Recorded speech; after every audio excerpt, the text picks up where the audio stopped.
Adoption and Pocso Act 2012 Amasung Trafficking Haiba Hiramda Nongmagi Oiba Khanna Neinaba ngasi KANGPOKPI District ki SAIKUL Assembly Constituency ki manung chana LEIBA LEIKOICHING da PANGTHOKKHRE District Child Protection Unit KANGPOKPI na sinduna PANGTHOKPA Awareness Program aduda District Program Officer Mutum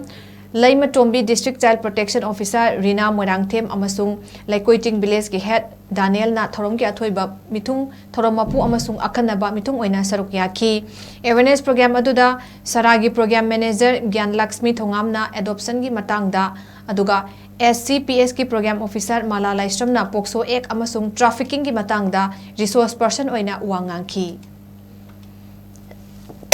Yamna nushina numitha bumi jadana nungala padagi cha padagi thak padagi school ka padagi khoina yam phasana sena jaiba tawbada mo society sida tokan tongan ba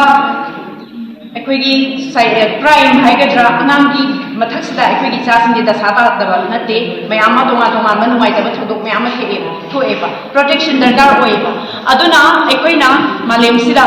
ekhoigi bharat khatang natana india khatang natana malengi oina ekhoina angangi right mayam laigedabani ekhoigi right to life laigedabani right to protection laigedabani development laigedabani haidana participation laigedabani haidana mayama seme niti niyom mayama seme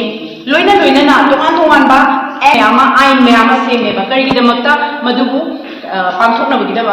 anga ekhoigi sa sinse tek kaidana leina exercises dasata matamda dasata haibase ta roi haibase yade haibati matamda ekhoigi lekaida amada ekhoi khabar da kaida mayam thenari exercises dasata matamda dasata haibase ta roi haibase yade haibati matamda ekhoigi lekaida amada ekhoi khabar da kaida mayam thenari